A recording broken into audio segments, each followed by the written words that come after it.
on how to get a little boat by human power over 3,000 miles, about 3,000 miles across the North Atlantic, which is one of the most like unforgiving stretches of water on the planet.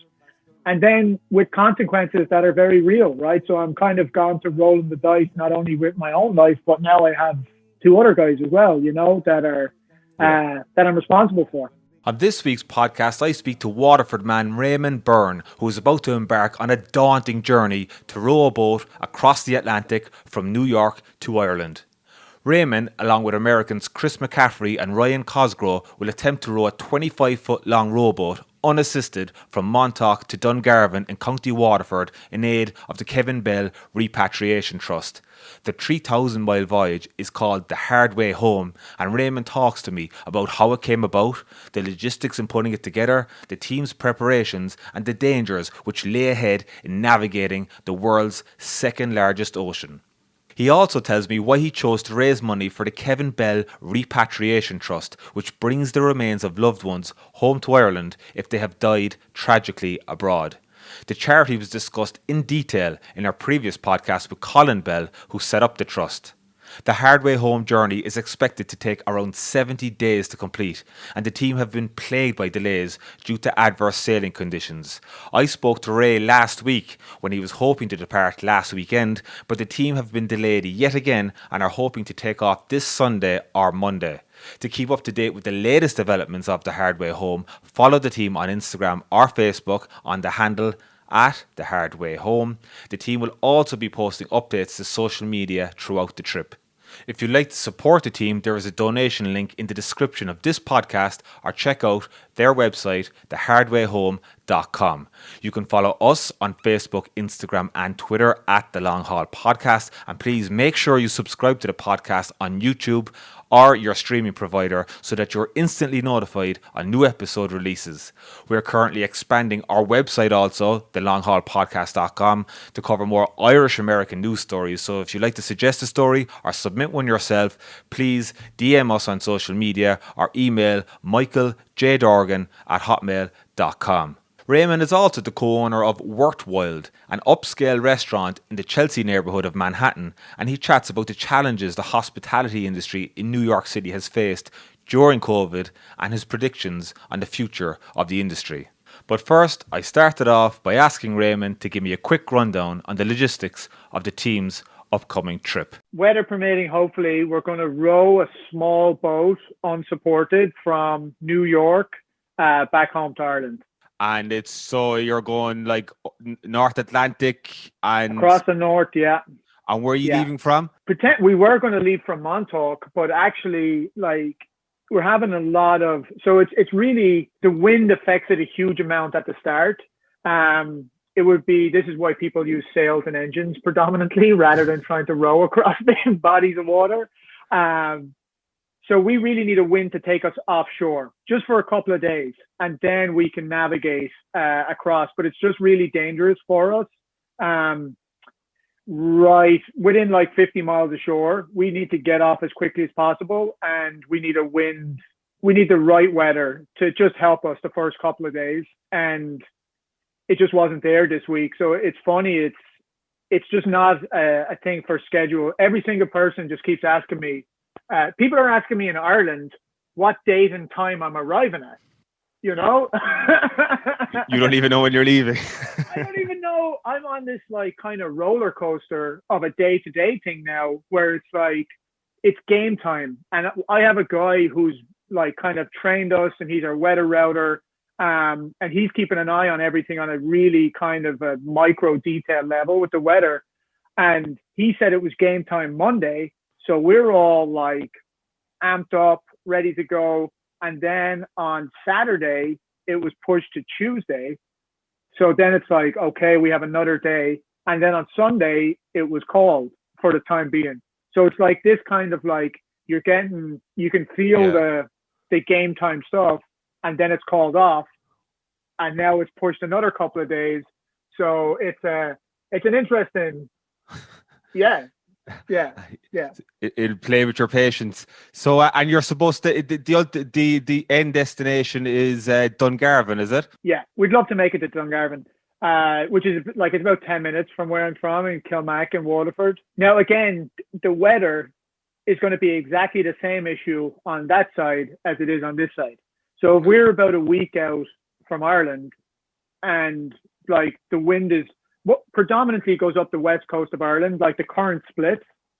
So if we get drawn to the west, we're going to the west coast of Ireland. You know, like we're not going to try and anchor for a week to see if we can make it around that corner to get in. But if we can make it, we'll go hopefully to Dungarvan. That's the plan. And it's you and two other lads. They're Americans. Are they, Ray? Yeah, two American. I don't think you don't know each other essentially. You don't have a history together, so it's going to be an interesting boat journey. It's like yeah, I mean, it's been a long. I mean, this project for me is like 5 years in the making, and the first 2 years was kind of, you know, it's a fun idea, but then I try and follow through on things. Yeah. So it started off with a Brazilian friend of mine who's like a professional endurance athlete, and he was on board. And then that first year, which was like 3 years ago, we just weren't ready. It just kind of we got the boat, and it just came a bit too quickly because you can only leave right now in the year. So in the kind of end of May to the middle of June, and that gives you time to get across before the hurricane starts at the end of August. So me and him were into it, and then he just fell out of love with the idea essentially, and he went on. He does a bunch of other stuff, so he's kind of scheduled for other things. And then I still have this boat, which is now sitting out in Rockaway. So it started then like the backup. I'm asking a lot of guys putting up their hands, you know, and then like rethinking their situations as they actually thought about what they're like volunteering for, you know. And I'd say I probably did 10 of those guys. And look, again, it's better to figure it out that it's not for you sitting at home. Yeah. Figuring it out when we're 1,000 miles out to sea and you don't want to be there. And that's a problem for all of us. So last year then I actually had an Egyptian guy and an Australian guy.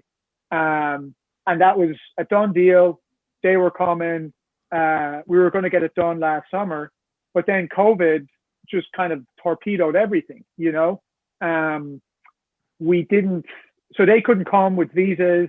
And the plan was then to keep the same team to this year. But the visa stuff kept kind of dragging on. And this whole project is nothing if not just an exercise in problem solving every day. You know, it's like everyone thinks it's about rowing or like the endurance part, when really it's a logistical thing. You know, you have to be able to figure out on the fly how to make it work.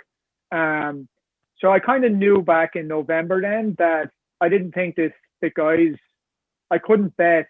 And it's kind of fine for guys coming in to be able to say, oh, I might be able to make it. But I'm the one here with the boat investing like huge amounts of money into making this project happen. And I'm like, I don't like the odds, you know? So I started looking then for American guys so that I could be sure they would be here when it was time to go. Yeah.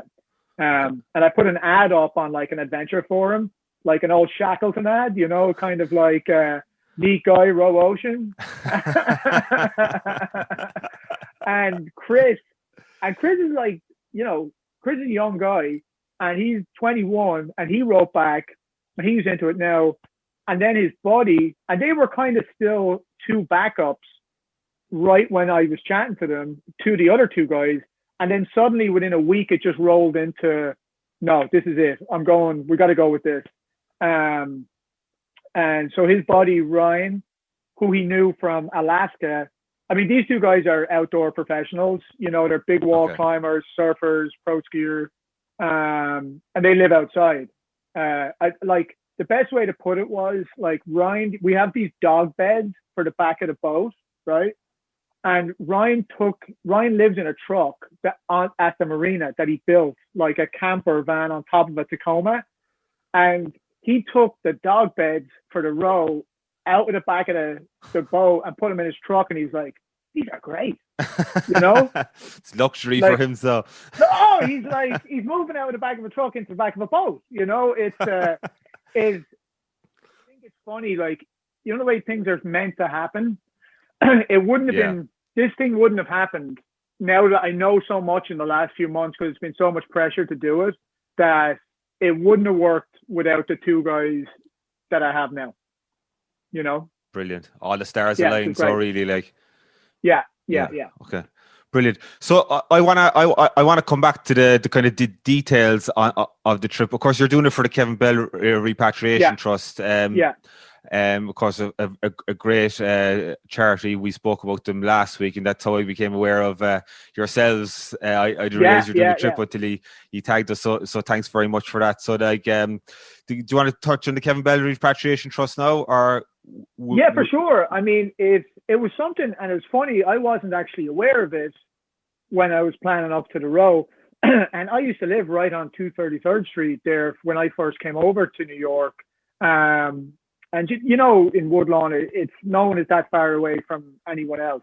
And a buddy of mine I went to the gym with, we in the city, and he had been saying to me, afterwards, we were talking about the row, and he was like, "Oh, would you not think of doing it with the Kevin Bell Trust?" And I asked him about it, and then you're just like, you know, when there's an instantly, you just see the fit of something, right? Where it's like, God, that poor like young man could have been myself, could have been any guy that I know that's like, you know, essentially grown up in New York, right, in their 20s. So.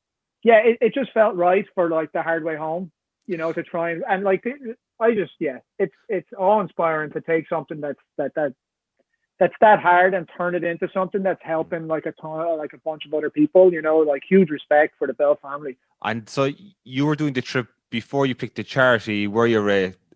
So and I think just the way you called it the hard way home and the whole symbolism behind that, the way, you know, you're going from like the history of Kevin Bell, of course, tragically dying here in New York and then being brought home. I think there's a lot of symbolism with that and what you're doing. So as you said, it's just the fit is just for sure, great fit, and it's a great cause. Yeah, great cause. Hopefully now it's a real push on the Kevin Bell fund is kind of going to start now, if you know what I mean. Like it's been so much work to get the boat actually ready to go. Like it just takes up all my time. And once I think we're in the water and we can start the promos running on that, and especially at home, because it's so Irish centric, you know, like it's such, it's like it resonates so much with Irish people that it's like, already at home they're doing like a no uniform days at the school, you know, back in the village and all that stuff. And we're going to get all that rolling over the course of the summer. And then when we get home as well, and hopefully get something together so we can help the Bell family help some people. And how do people donate to your trip? Do you have a fundraising button? idonate.ie /the hard way home. Okay, and I'll put links up on the podcast, so for people listening and watching in the description, you'll see a link there. Excellent stuff, Ray. So I'm going to kind of a roundabout way. We'll come back to it in a minute, but I'd like to get your backstory, where you grew up. As myself and Johnny would say, I heard you're a golden ticket recipient. You were born in California, so you have the US visa already.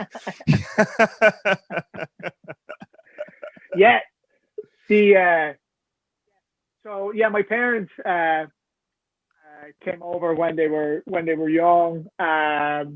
Eloped to America, and I just happened to be born around that time, you know, back in over in the trouble the rest of us go through for visas. I said like I was making a joke because people were asking me this on like this Captain Thomas RD asked me this, and I you know, I'm like making fun, and it's just like dead silence, and I was like, okay, moving on. So then we came back when I was, 3 years old or something, just before my sister. Ryen was born, and then we moved back to Kilmacthomas in Waterford, where my mom is from, and grew up there. We had a bar. I grew up above the bar. Always been in the bar business, and great countryside in Ireland. Played everything growing up.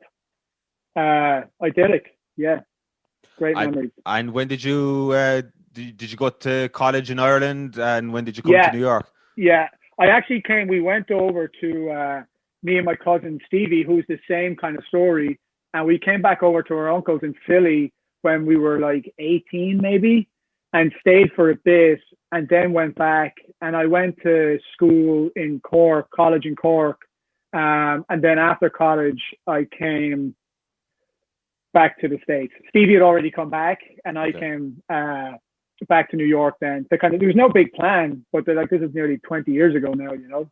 Okay, so you moved back. You moved back to the US fairly young, so like just out of college, you came over. 22, I think. Yeah. Okay, and how old are you now, Ray? I'll be 40 in like a couple of weeks. I'll be 40 out on the Atlantic. Oh, will ya? Yeah. Hopefully. I mean, that was the plan. I mean, you could still be here. Yeah, I could still be sitting here. Yeah.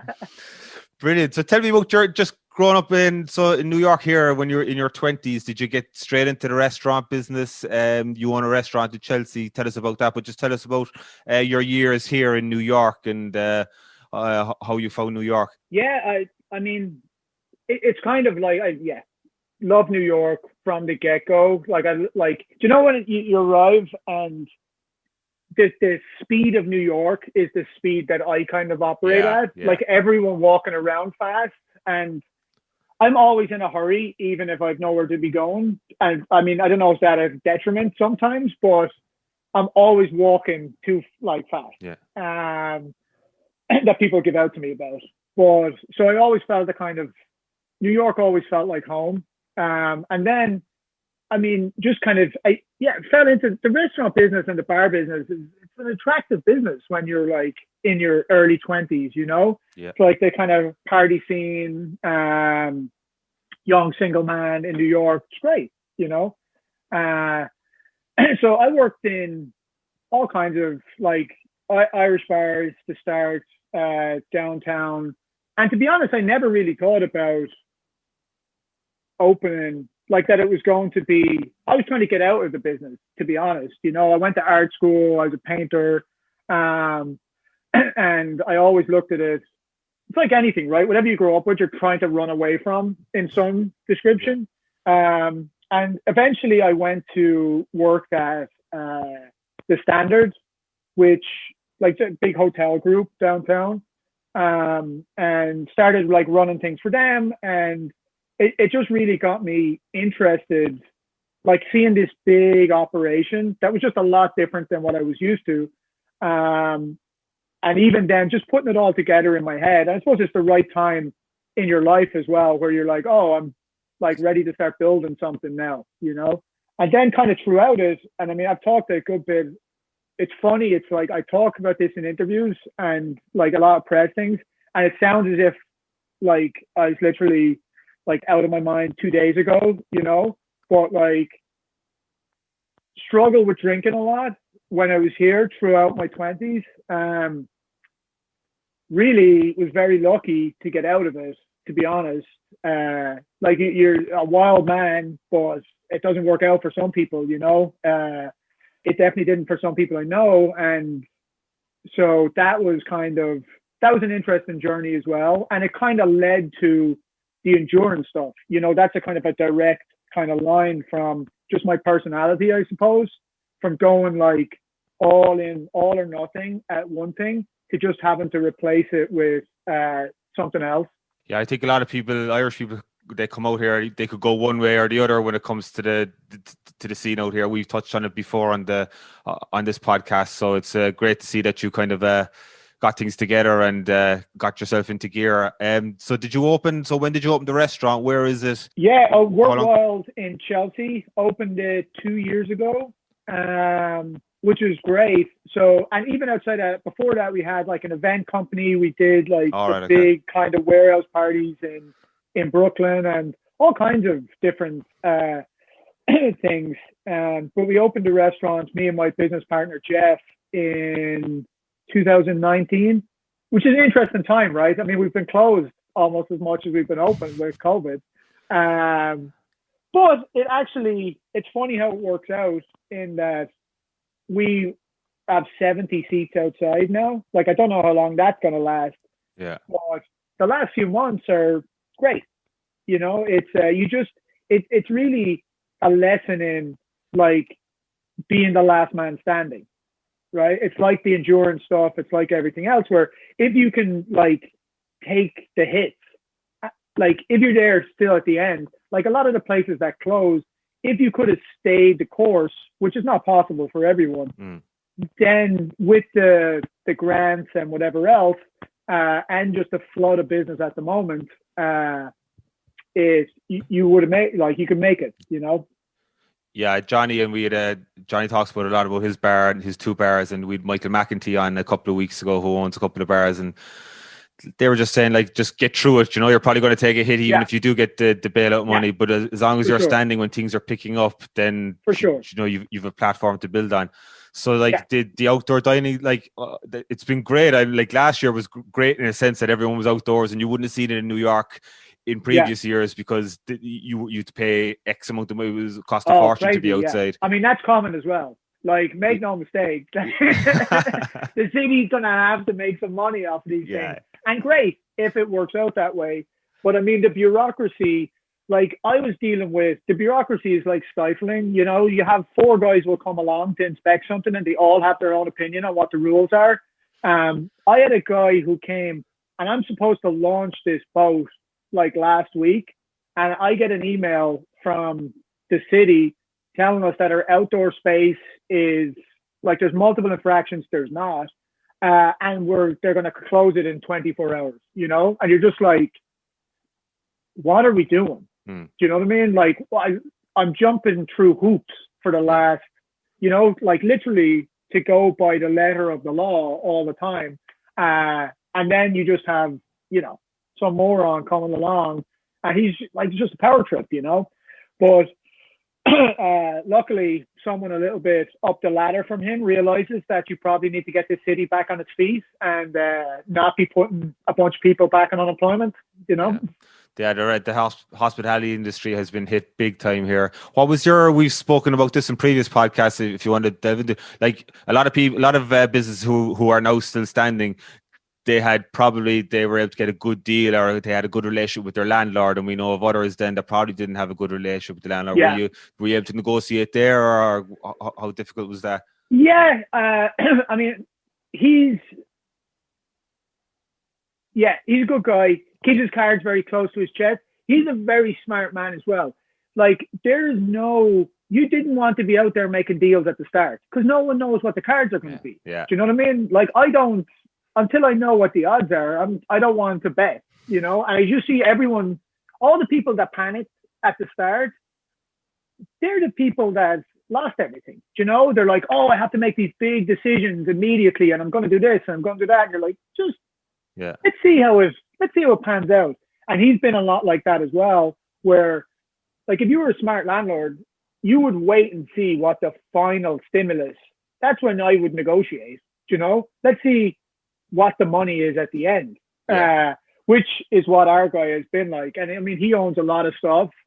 He's a lovely man, you know, but he's a lovely man with a Rottweiler lawyer, which is what we should all aspire to. He's very nice in person, but when you talk to my lawyer, they're tough going. Yeah.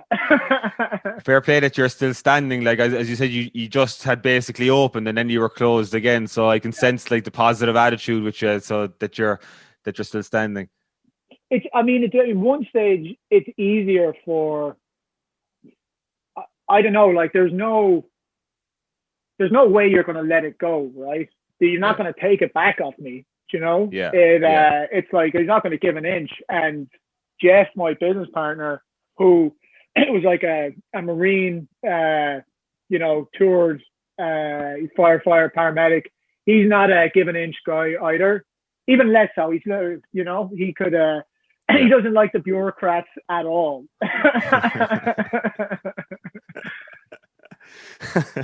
Brilliant. So tell us, so give us a background. We'll try and delve back into the trip, but tell us about so your competitive nature, what you like. You don't really have experience in the nautical world, I believe. No. So you used to do a lot of like long distance running, ultra runs. Tell us about that and how long you've been into this kind of. Well, it was kind of, I started off, and like even growing up playing like football, Gaelic, hurling badly. You are from Waterford, yeah. Go on. Yeah, well, yeah, where I'm from, Kilmac is like, not renowned for their hurlers. No disrespect to anyone who's an amazing hurler from Kilmac. Oh, they're better hurling than football. But you played all sports growing up. Yeah, for sure. I mean, when, like, yourself, when you're from like a small place in Ireland, it's like everyone's on the team, right? You're playing everything. And it's a fantastic way to, it's great. It's so good for young fellas to do that. And then kind of when I like went away to college and I was in the States, and I just kind of came off the rails completely, and no sports, no anything really, partying all the time, to just, off the rails. And then when I kind of came out of that, probably like when I was like 26, I just had a lot of time on my hands, and you're kind of angry as well because you feel like you wasted a lot of time. Yeah.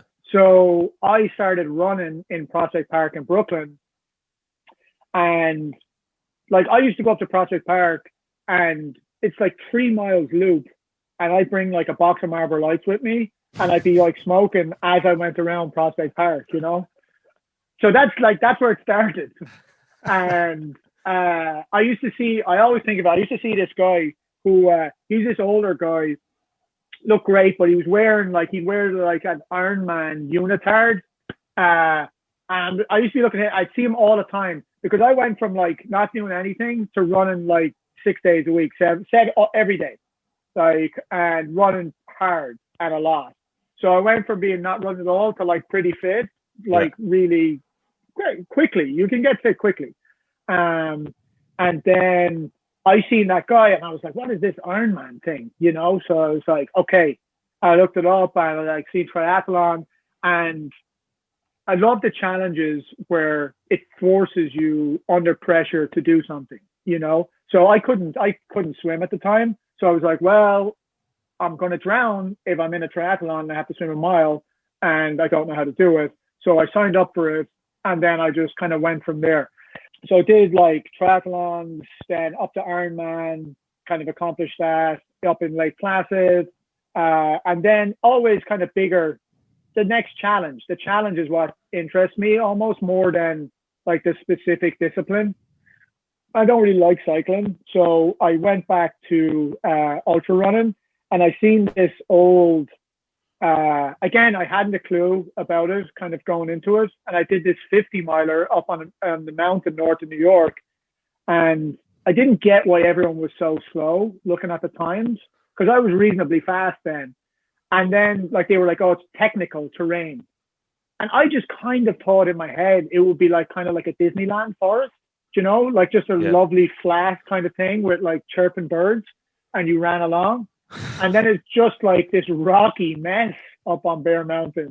And so I did that 50 miler, and I couldn't walk 50 miler. Nearly 2 marathons. Yeah. As my first one. And I couldn't walk. I couldn't come down the stairs like for 3 days after it. My legs just like didn't work. But loved it. Like really got into the outside.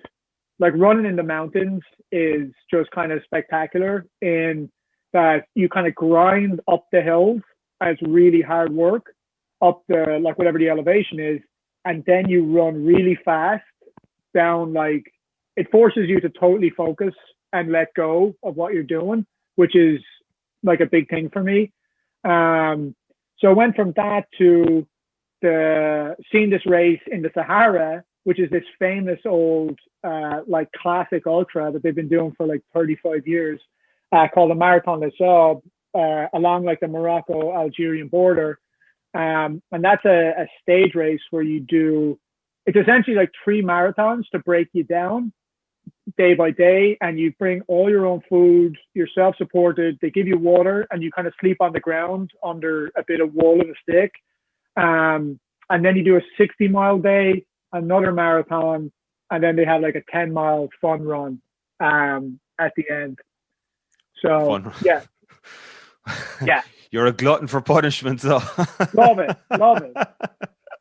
So, like, how many years how have you been doing that? And then when did the idea come about then was it from those kind of extreme excursions, extreme competitive races that you got the idea then, let's row a boat across the Atlantic? Yeah, a little bit. I mean, I just remember going to like the desert race, and it was already an idea in my head, but it's like, I would look at that and think, you're kind of like, how many of these people would make it if we took out all these safety nets, you know?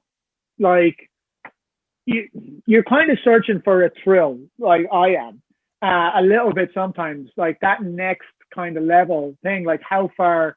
I would just see myself at like these races, and I just didn't seem to be in as worse condition as some other people. Like, I didn't find it incredibly hard, you know? And I did, in that race, I finished in the Marathon des Sables in the like elite, like the top category. And I just felt, I was like, that was okay. You know, that wasn't like really hard. Now you're still below the like the pro guys who do it for their whole lives. But it was all in like, I love the idea of being better prepared, like logistically. Like, I just seen other people show up to that race, and you're just looking at it going, you're already going to fail. I just know by looking at you that you haven't thought about this or put in the work before it. So for me, that idea was like, what's the next level of that?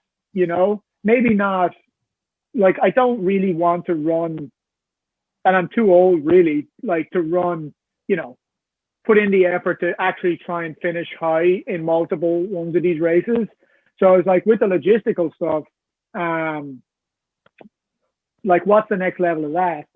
So how do I found a project where I know nothing about it, and I have to figure out everything on how to get a little boat by human power, over 3,000 miles, about 3,000 miles across the North Atlantic, which is one of the most like unforgiving stretches of water on the planet. And then with consequences that are very real, right? So I'm kind of gone to rolling the dice, not only with my own life, but now I have 2 other guys as well, you know, that I'm responsible for. So tell me about the boat itself. Describe how big it is. So it's kind of the shape of it, how long it is, how wide it is, how much food you stack in it. It's 25 foot long. It's got an 8-foot beam across.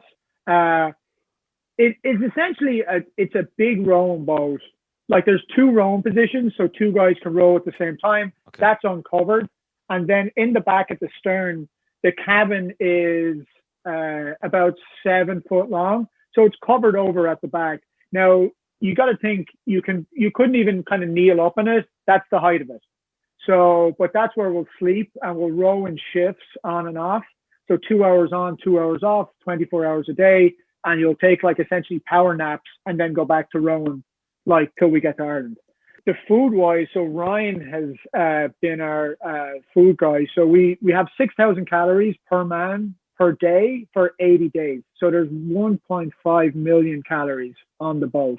And it's a mix of like freeze-dried meals, anything that you can dry out, dried fruit, snacks, porridge,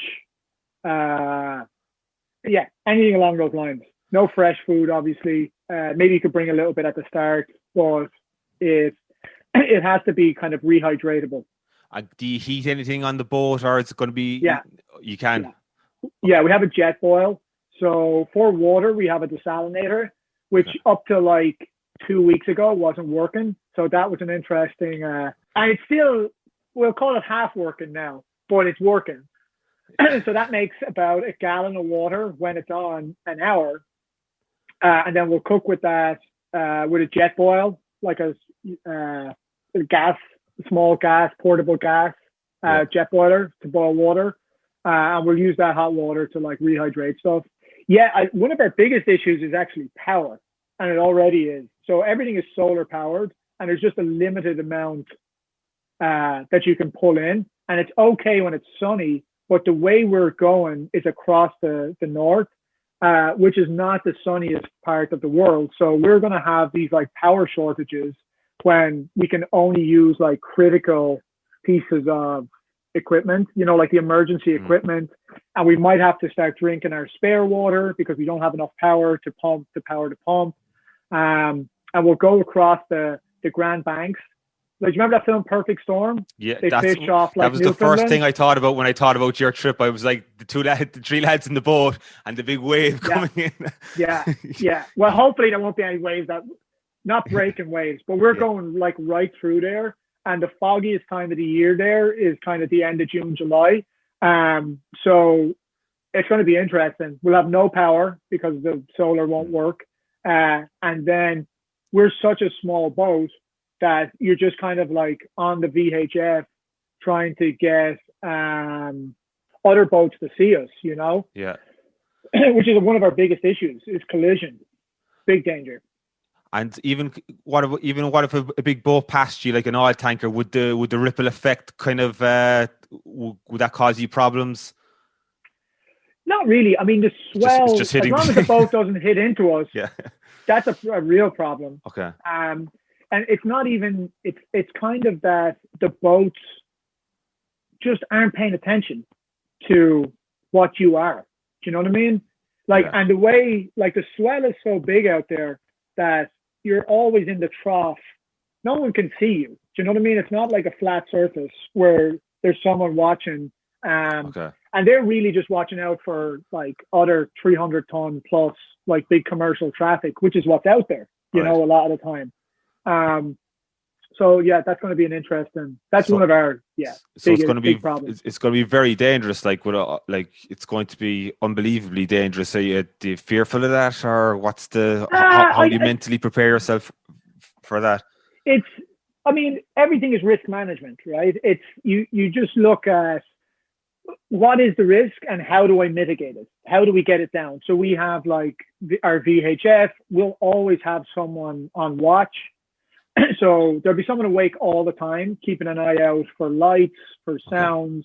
And then the minute we see them or they pop up, we'll be trying to get in contact with them. And then they'll essentially be holding the same course. So we'll just be trying to get out of their way. So we'll change course if necessary. But the problem is maybe in the fog or something, you don't know they're there. And then suddenly we have an issue, That's definitely a problem. Yeah. Would icebergs be a problem if you're going that high up north? It could be. I mean, it's literally right along where the Titanic went. Like it's up along that route. I think in the summertime they have been sighted as farther south as that, but with global warming and everything, it's not really the top of our. Plus, we're going so slow essentially that bumping into something.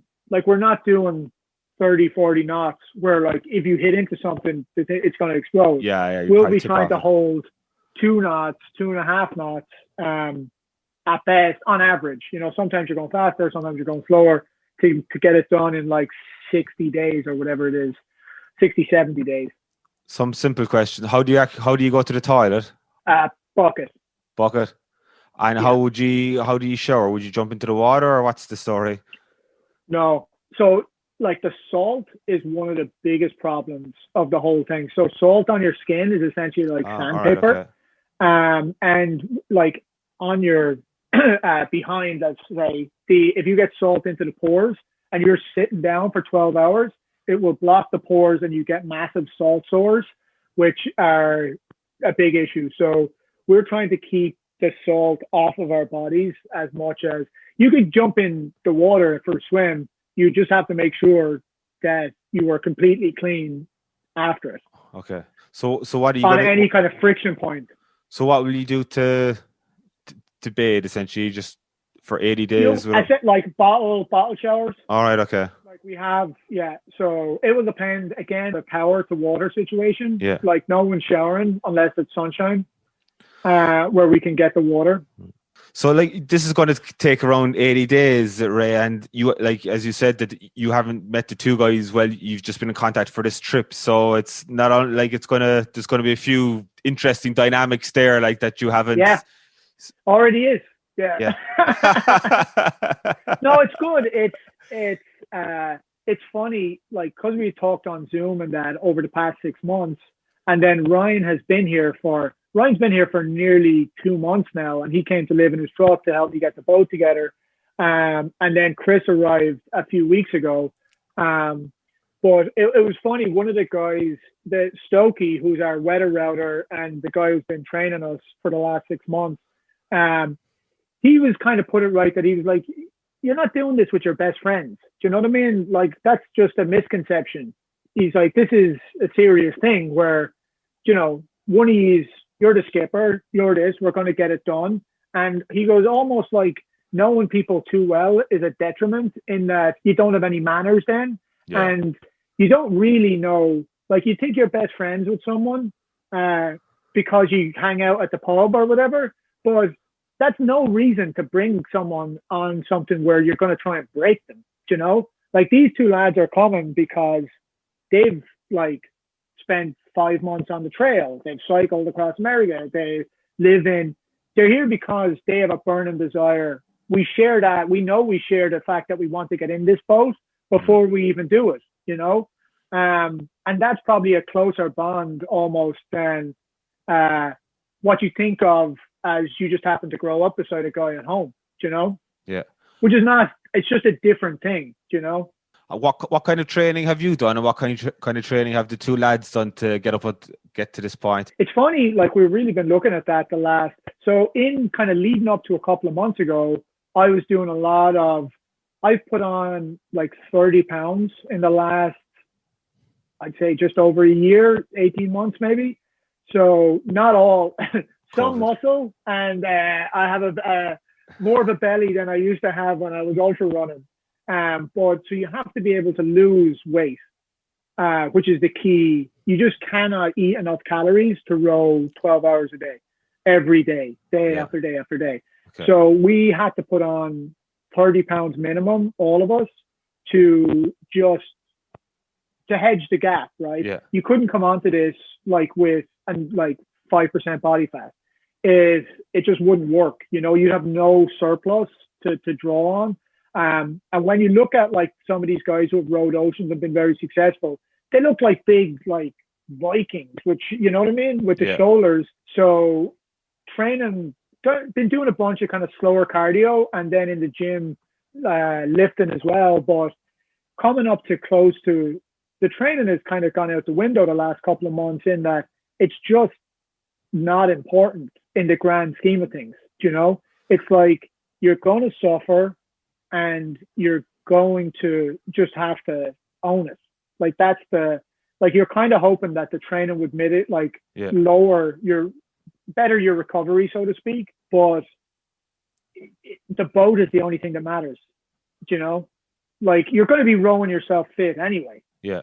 Right. It's not like you're training for a race where you're going out for one day. We're going out to do this for 70 days in a row. We're essentially going to train immensely hard. Like that's what it is. So coming in reasonably well rested, and it's better to know how to fix the radio than to have gone out and become tired, like running 40 miles trying to train for it. Yeah. And that was the advice we got from, I think, nearly everyone. You know, they just were laughing at the start, and you're like, "Oh, I'm training hard. You know, I'm doing all this," and they're like, "Yeah, it's not important." Tell me what says. So you mentioned some of the equipment there. Do you have GPS? I think you'll be able to send out a few Instagram messages. Yeah. Is that true? Or it's amazing. How is that possible? We have a BGAN unit, which essentially it looks like a spaceship panel. And you press a button on the back and it goes beep. And then when it makes a really awful sound, like, it's pointing at the satellite. And then you press the button on the back and it's a mobile hotspot. It's a very expensive mobile hotspot, but it allows you, you could send pictures and compress video, but that's it. Someone else has to handle the actual stuff on the other side. But I mean, that was not a thing 5 years ago at that scale for something like this. That'll be a great way for us to keep tabs on you over the next couple of weeks. Will someone either here or Ireland then be uploading that to your Instagram page? Is it? Yeah. So my good friend Megan is going to handle that. So we'll be sending the stuff back to her, and she's going to upload it onto Instagram and Facebook and that. It's funny, like somewhat with the equipment where it's like, so you can have a GPS on everything now, which like however many years ago just wasn't possible. Like you can have one on your socks, you can have one on your shorts. It's not like cost prohibitive, but if you fall in the North Atlantic up far enough north, you only have a few hours. You're going to die of hypothermia and then drown. Like it's not this total safety thing. It makes it incredibly safe, so much safer than it used to be, because if you can get in a life raft, stay out of the water, stay warm, if something catastrophic happens, then someone will find you. It makes it easier being found, but you still got to get to that point. Hypothermia is a big problem. What is your biggest fear going into this trip? Failure. I don't know. It's like I don't dwell on stuff like that, to be honest. I literally deal with what's in front of me all the time. And if you were to sit down, and I mean, that's what happened I know why the guys backed out, because it's just the way your mind works. And my mind doesn't work like that. Like it's constantly, how do I solve this? And if you're afraid of it, means it's a problem, right? So if you understand it and you can work around it, you're not afraid of it anymore, So I go through all them methodically, like, why are people scared of this? And then I find a backup plan to a backup plan to a backup plan. And if you're the best prepared you can be, then you just have to be confident going out there, like there's no second guessing yourself. It's like a serious endeavor where we're putting everything on the line. So like, we're not sitting here scared to do it. Yeah, I don't know, your mental strength, just thinking of doing it myself. I'd be afraid to go across the Hudson, not a mindset across the Atlantic. But fair play. What kind of temperatures are you going to be looking at? How high, how hot will it get, and how cold will it get? We've been discussing that, and we've read a lot of the reports and everything else, and we have the ability to go from, like, essentially you're just wearing, like, you could be rowing with nothing on, right? Like total we have full, like, multi-layer offshore cold weather gear on the boat. So we're ready for anything. And it's that whole spectrum. Like once you get into that fog in Newfoundland, seemingly it could drop to like icy fog. And then other reports we're reading, guys are like, it's 30 degrees out, that it's the sweating is the problem, and the cabin being like oppressively hot. So I think we're going to go through the whole spectrum of kind of temperatures on the way over, which is another interesting kind of logistical problem.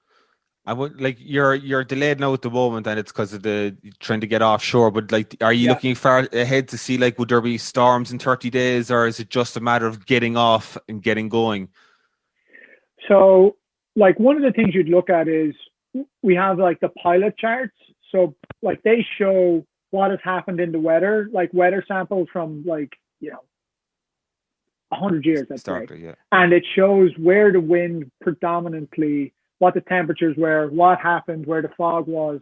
So you can kind of guide yourself across.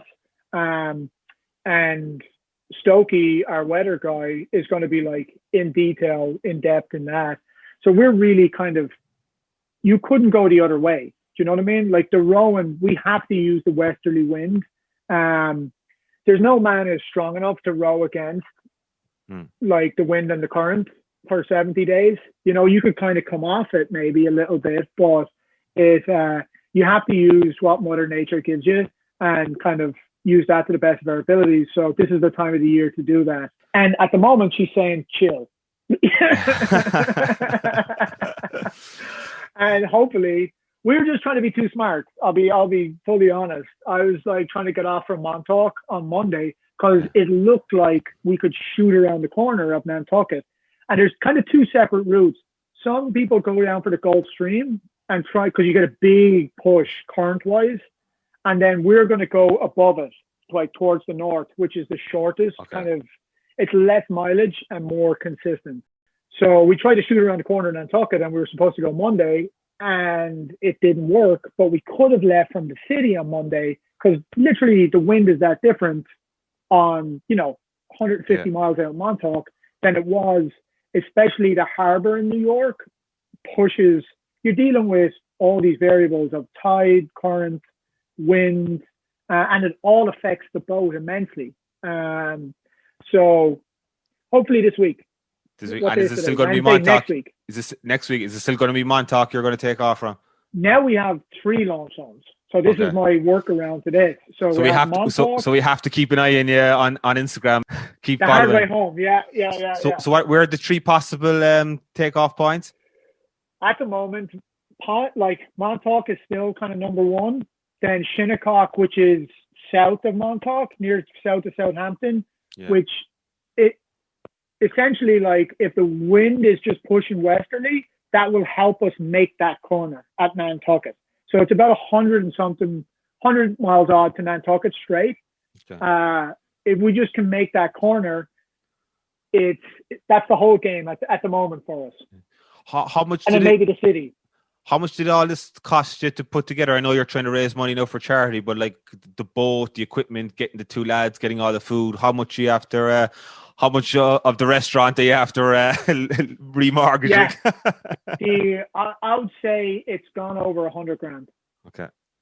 And it, like the boat that we bought, I bought the boat off 2 Irish guys, and they had it originally to do the Northwest Passage. And they're living in, one of them now is living in Vancouver, in Canada. And we got the boat for a steal, the guys had a big sponsor and they put in their own money and they just took their own money back. And they liked the idea of it kind of passing through to another Irish guy to do something else. But everything to do with this costs, it's just a money pit, and so I put in a lot of money. Chris, who's on, has put in an investment as well. And then we have a bunch of sponsors that have come in and put in loads of money as well. And it's still like, you're just like, we need to get the boat in the water to stop spending money as well. We were talking about that last week. We need to leave so it stops costing. Yeah. And who are the main sponsors? There's a few sponsors on the boat, isn't there? Yeah. So main sponsors Powerade, like Coca-Cola, Blue Point Brewing, Rerouted, which are a used gear company in Colorado, Athletic Brewing, Innovation Fitness, and then Waterford Greenway Bike Hire. Number 1 Irish sponsor. If you're ever in Kilmac, Waterford Greenway Bike Hire. Fair play. That's a lot of sponsors to pull in. And do you have to get that back from the sponsors? And then will the donations, do you think, start coming in now in the next couple of weeks as you take off? Is that the hope? Yeah, the plan is definitely to push when we're out there. Try and get like the media stuff at home going and start to push the donations then for the Kevin Bell. And again, it's like, that's the next project, right? So once we get this, even if I have to do that when I get home to Ireland, we'll do it then. But I think there's going to be a great reception. Like all the people in the village at home I think it's going to be a big push and they're going to get behind it and support it. And I'm definitely excited for that. I hear the President of Ireland is going to be there. Is that true? I'm trying to get him down. I put, what else is he doing? I have his dog's names written on the boat. Yeah, tell us about that. So my mom has like a nanera in Kilmac, so like Irish language school for like preschool, and she built that like super into the Irish language, and rightly so. But she was like, you have to put Irish words on the boat, and I was like, yeah, of course. So initially we were just going to use, like, it started off with just Broad, which is Michael Higgins' dog's name, you know, and then I was like, this is great. I'll just tell him that, you know, I'll just have his dog's names written on the boat and we'll see if we can get him to show up in Dungarvan, you know. But then it like became, so on the boat now, right where we're rowing, it has words like Mishnach is Dilshot, so like courage, loyalty, like love, hope, all those words that you might need to draw on. Because like all this endurance stuff, you just have to kid yourself, you know, because everything will tell you to stop. Like you're always fighting like an excuse.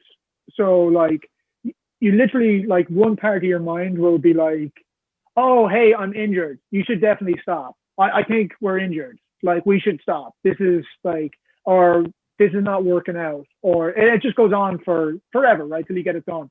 And then on the other side, you have to come up with reasons why you're doing it.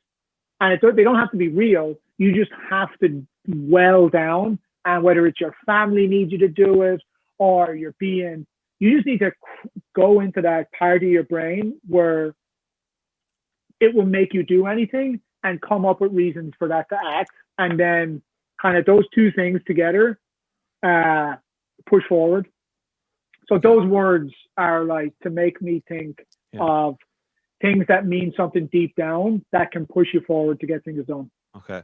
Sorry. So I want to just touch back on the trust again. If you want to touch back on that, I think you said your friend was Seamus. So was he a friend of Kevin Bell's? Yeah, he was. Yeah.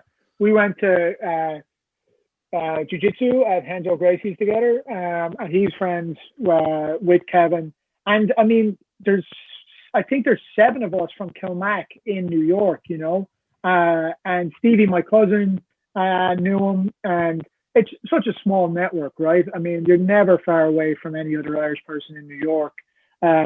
So yeah, I'd really love, and then even talking to the reaction to the stuff on social media, where like people at home, everyone at home knows someone that the Kevin Bell Trust helped, you know, like people are writing to me saying, oh, so it would be great to really help them help other people. Yeah, we had Colin on last week, Colin Bell, and just speaking to him, I was just blown away by the work they do, and I couldn't believe it's nearly 1,100 people, 1,100 remains they've brought home to Ireland. It's absolutely unbelievable.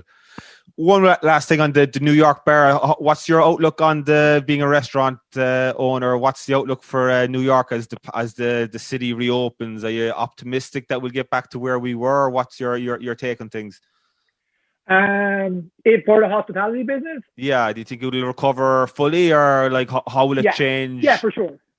I mean, it will recover fully. Whether you're in the right place to be there is kind of the other question. It's going to be tough for, like, let's say Midtown. That's tough, right? With the offices coming back, the amount of people. Residential neighborhoods, we're very fortunate where I am because it's in a residential neighborhood in Chelsea and there's still lots of people there. Yeah. I just think it's going to take, like, if you're in the West Village, downtown, like, those places are already back, you know. It's we're like, our numbers are there already. Like, we're not especially with outdoors. But I think of course it will come back. You know, New York is like a world capital. Is it going to be worth, like, I've seen a lot of guys, operators in Times Square, and they saw the writing on the wall immediately and were like, the tourism is not going to be back in the near future. And they like were straight out the door, you know, like they knew that it's going to be tough in certain areas, right, where you depended on business traffic and tourism. It definitely will come back. And those are the places where, you know, the deals are going to be. But it's a great city in the world. It's not going anywhere. I'm super optimistic, but I generally am. Yeah. You'll be working double shifts for the next couple of years to make up for the time for the trip. I know. Well, my business partner before, so he went. We did a test run where he went to Thailand to fight. So he's like he does Muay Thai, and so he went off for like 5 or 6 weeks, and we did that, and that was at the start of last year, just before COVID. And that was fine. So he's going to New Zealand with his missus when I get back. Okay. So yeah, it's fine. And then we're going to continue building the empire. So there's lots on the board. You've a good relationship there. So brilliant. So you're going to start another couple of restaurants after that. That's the plan. Yeah. Ray, thanks very much. Hit me up. What? We'll be in there. Hit me up about the missus anything. loves Chelsea, loves it, loves the area. So we'll call in when you're back. Listen, Ray, thanks very much for coming on. All the best. I wish you and the two lads all the best. It's fantastic what you're doing for a great cause. I wish you safe travels, and we'll keep up to date with you on the Hard Way Home on Instagram and Facebook. Thanks very much. Thanks, Lyle. Why, Santi, my dear Annie. And that's all for this week. Let us know what you think by leaving us a comment on Facebook, Instagram and Twitter at The Long Haul Podcast. Please make sure you subscribe to the podcast on YouTube or your streaming provider so that you're instantly notified on new episode releases. To keep up to date with the latest developments of The Hard Way Home, follow the team on Instagram and Facebook on the handle at The Hard Way Home. The team will also be posting updates to social media throughout their journey. If you'd like to support them, there's a donation link in the description of this podcast, or check out their website, thehardwayhome.com. You can check out all of our latest podcasts and our last episode with Colin Bell by clicking on thelonghaulpodcast.com. As mentioned earlier, we are currently expanding the site to cover more Irish American news stories, so if you'd like to suggest a story or submit one yourself, please DM us on social media or email me on michaeljdorgan@hotmail.com. And thanks for listening. Girls, can you dance the polka? And when we got inside the house, the drinks were passed around. The liquor was so awful strong, my head went round.